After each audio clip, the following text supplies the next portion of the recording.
Rebekah Howell is an incredibly versatile singer in opera, musical theater, and concert works. She has sung major roles with Nashville Opera, Opera Colorado, Chautauqua Opera, and Opera Louisiane. She has performed major concert works such as Mahler's Fourth and Carmina Burana with major symphonies. And she was the first ever Kurt Weill Award winner at the prestigious La Di Legna competition just this past August. She has also garnered major recognition from too many national and international vocal competitions for me to list here.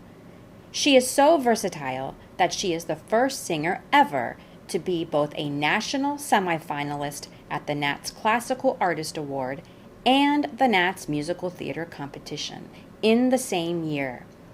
Rebekah has been on the voice faculty of Belmont University in Nashville, Tennessee, where she now resides. And if that isn't enough, she is also a very busy real estate expert for Keller Williams Realty and a huge advocate for the dual career. Rebekah holds a bachelor's in voice from Baylor University and a master's from Indiana University. If you missed part 1 of her interview, you'll definitely want to go back and listen. But today, we're continuing our conversation about the purpose of young artist programs, what to do if you don't get in, and how to see our value as artists. Yes, takes me to the next topic that I think I want to talk about. Yes. Which has, obviously the pandemic has changed all of our lives. There is nobody untouched by it.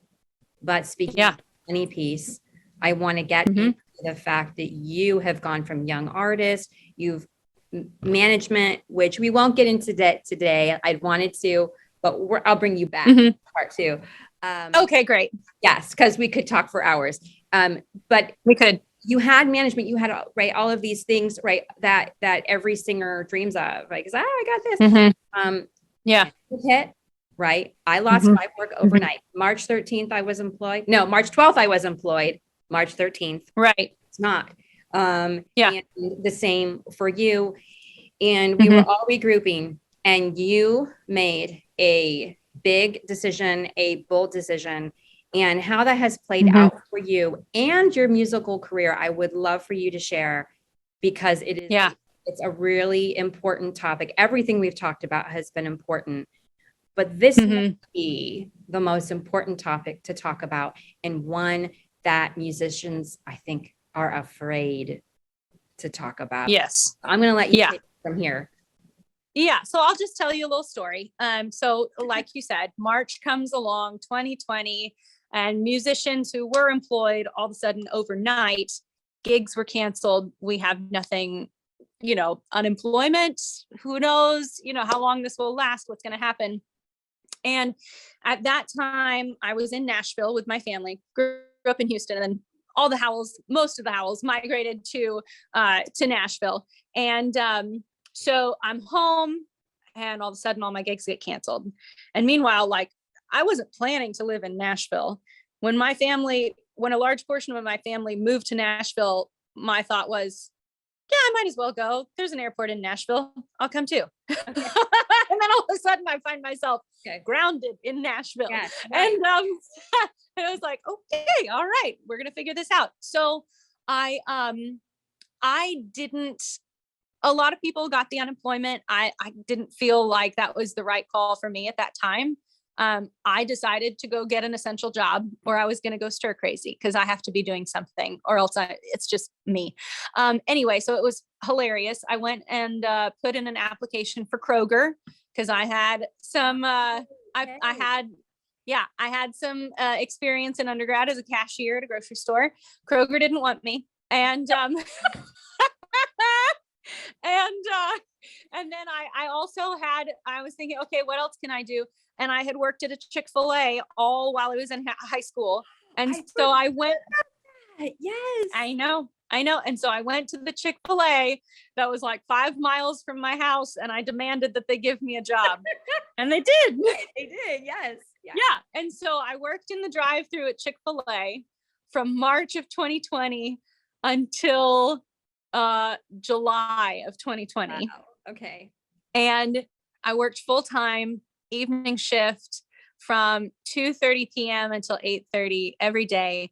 And we were out there on the concrete outside, because no indoor dining, in a mask. Oh, wow. Outside, dead of summer.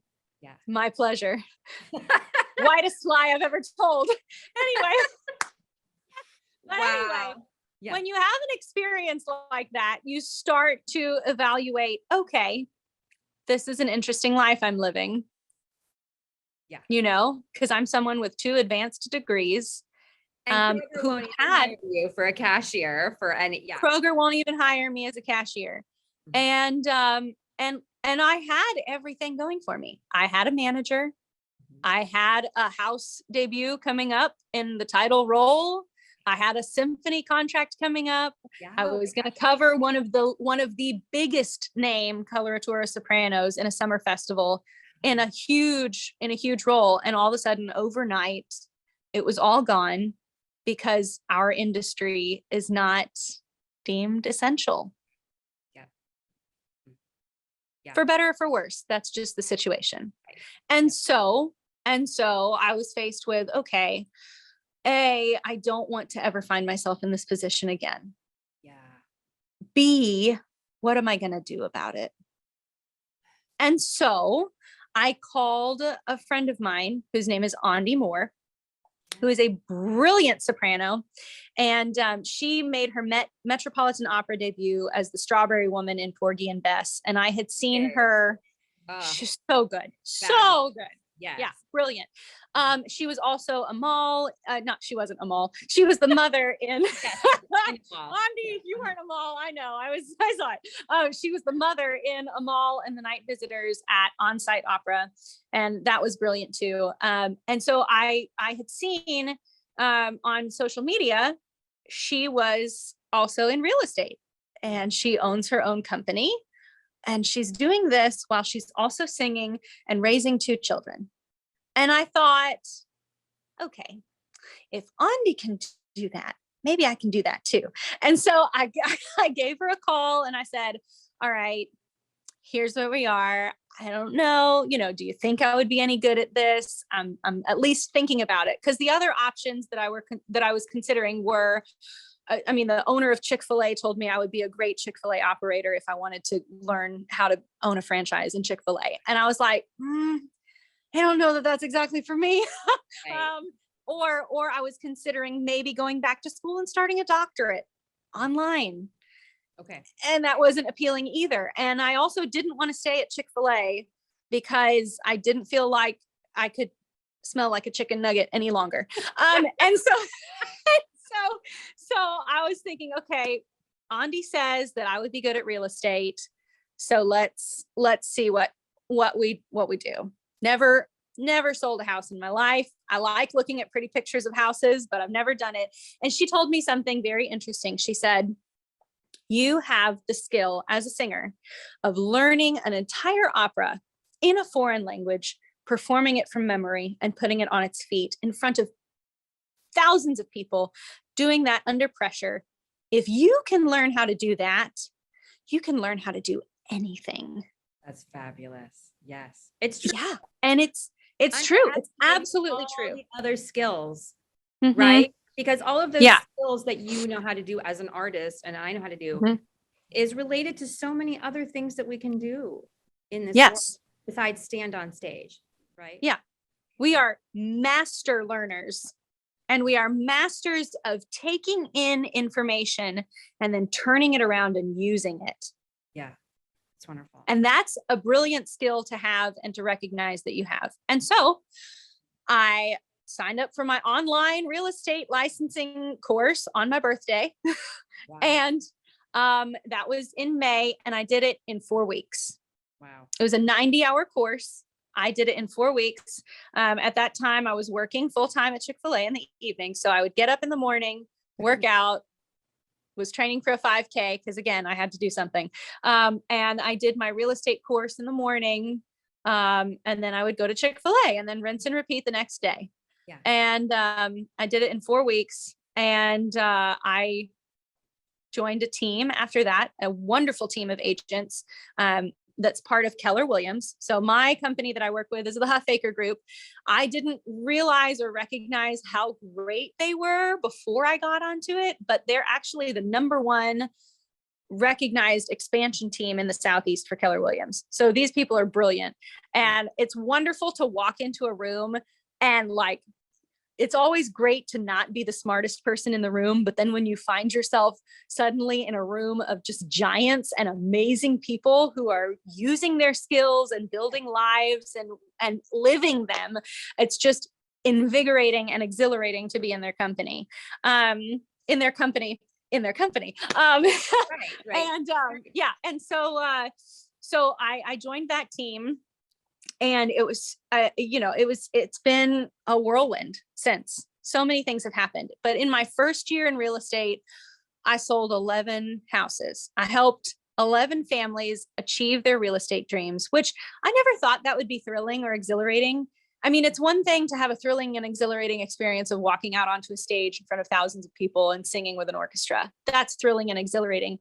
But there's a different type of thrill that comes from knowing that you helped a family walk through one of the most difficult, challenging financial investments of their life, right? And achieving a dream of having a house that they can make into a home.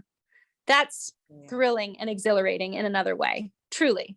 And so I was able to help 11 families in my first year. And it's been amazing ever since. And real estate has been a career choice that has allowed me. I was talking to Andi recently on social media, and she said, "What's your big why for why you've made this choice in this career?"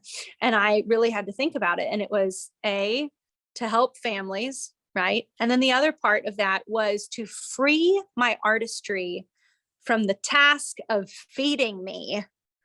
And that is huge, because if you can divorce your artistry from the necessity of it feeding you, let me tell you, you only have to take gigs that you're interested in taking. You only have to work with people that you're interested in working with. And so you never have to take a gig that you're not really excited about. And you really wish you didn't have to do that because you'd rather be at your niece's birthday party. I mean, I'm just saying, that's incredibly liberating. You shared this with me the other day. And this was a concept I hadn't heard of. And I'm going to be the first one to admit, as your friend, when you first told me, we had so many conversations over the Chick-fil-A time and and as your friend, I remember even being a little worried, like, okay. And I was thinking in my head, this is just going to be temporary. And when the pandemic is over, she's gonna like quit. And this has become like your life, and you learning how to like balance being both real estate mogul, I don't know what to call you, and mogul someday, right? And then and art, continuing your art, right? I mean, that's why I'm going to see you in a couple weeks, right? Because you're still coming here, you're doing the Lottie Lania conference again, like these different things that you're still doing. I'm going to get to see you in May for another show you're doing in Pennsylvania. So you're learning this balance that I'm so impressed with. And I love your comment about how it has freed you, because you and I have had personal conversations how, you know, I'm quite a bit older than you. And speaking of, if only I knew to end this, I wish I had been able to process what you have processed, because the amount of starving artist gigs I have taken over the years because I felt obligated. I didn't want them. I didn't like them. It was out of sheer obligation to feed me and my husband and my daughter and forever. And I did not like those gigs any more than if I had been doing French fries at McDonald's. And by the way, I know what that feels like because I also did that in college, right? So, and that's how these gigs felt. Like I'd rather be doing fries at McDonald's. And that's nobody wants to feel that way, but sometimes take that. And I did. And the fact that you have freed yourself from that, and you shared with me this concept that of the triangle, you call it the triangle. Yes. I would love for you to share that. Yeah. So this was a bit of advice that was given when I was in a young artist program, and it is a good piece of advice. I'm not saying it's not a good piece of advice, but the concept is that you have a triangle, where there are 3 points, and you have to make sure that you include 2 of the 3 points in your decision-making process for taking a gig. So the 3 different points are people, who are you going to be working with? Price, how much are you going to be paid for your services?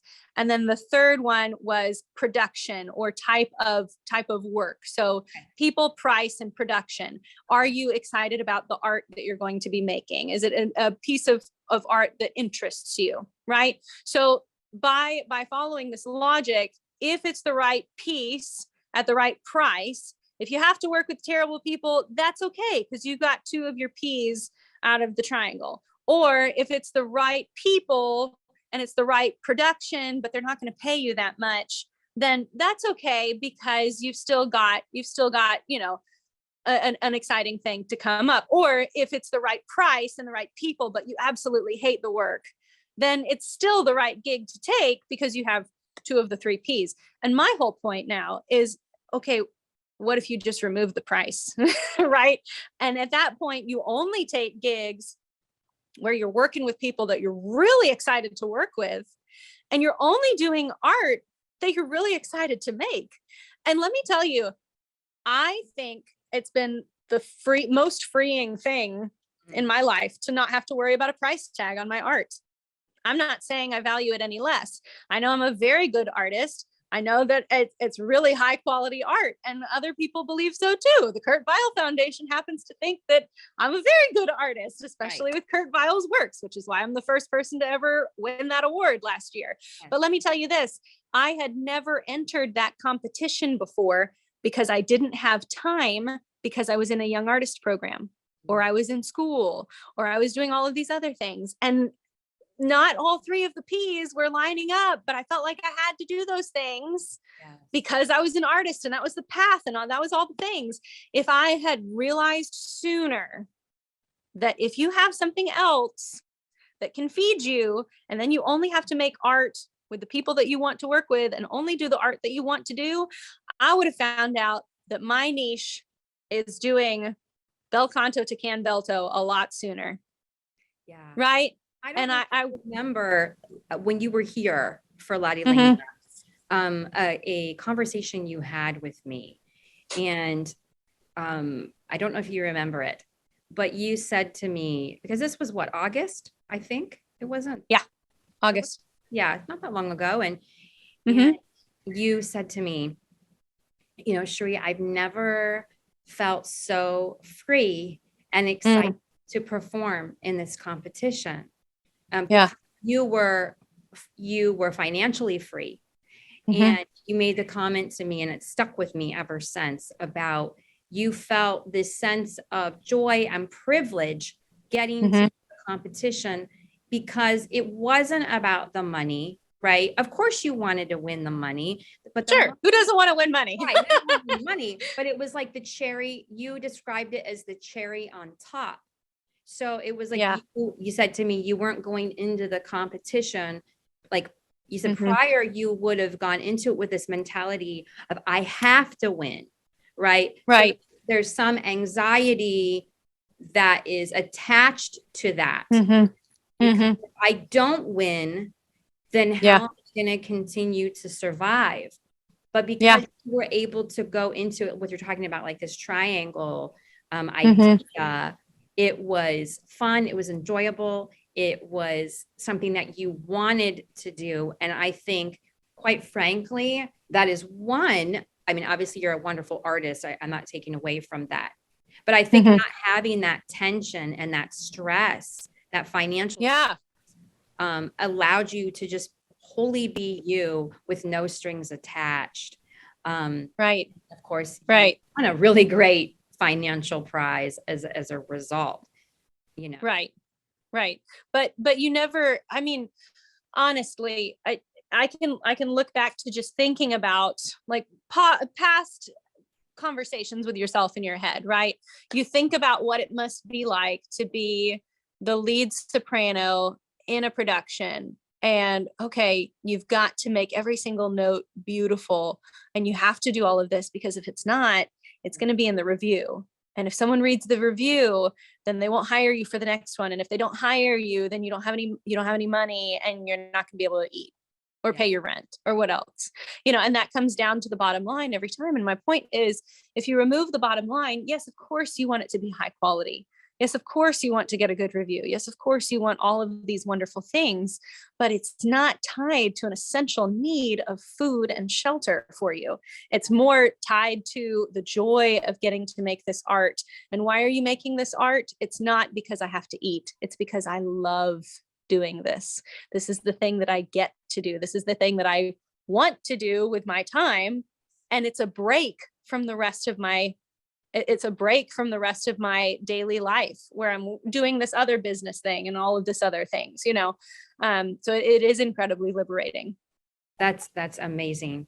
I want to end with kind of a quote you shared with me the other day related to this. I know about. Because we think about, you told me, I was like, I don't know how I didn't know about this, but we talk about big names and famous people and they must have all this money. And you shared with me that I don't know who it was that asked Placido Domingo about his lifestyle. It was my friend Andy. Oh, okay. Yeah. The one who got me into real estate, who made her Met debut and is also running a real estate company. So I'll tell. We all know he's well off. And I always assumed, and everybody's assumed, it's the art. Because he's such a fabulous tenor, right? Yes. Yeah. So break the news to everybody. Right. Okay. So Andy had an opportunity to talk to Placido, and she's having this conversation, and she asks him the question, how do you stay so rich? I went back and reread this just so I could make sure I said it right. So how do you stay so rich? And he told her, real estate. Enough said. This soprano takes the hint. Let's go sell some real estate. I wanted to end this because I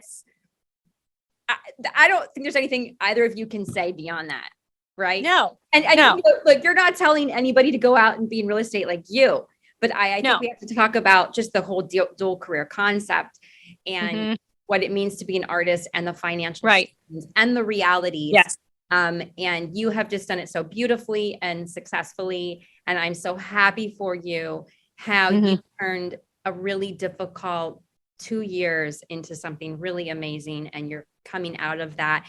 And I'm so excited to see, what your art brings as things are starting to finally open up again and auditions back for real. They were kind of, and then everything tanked, but they're really coming back now. So I'm just so excited for you, and really for us, the privilege. I mean, you have shared so many golden nuggets. It's going to be hard for me to edit this video because there's so much good stuff. I don't know where to begin. Like 5 episodes in here. I think so. At least 3. Keep talking. I know, but this is fabulous. And this is going to be so incredibly helpful for anybody watching. So thank you. I hope so. Thank you. Thank you again, Rebekah, for your time. And we can't wait to follow you in your career success, both as real estate and, with voice. So thank you. # real estate diva. There you go. Yeah. All right. Thank you. Love you. Love you.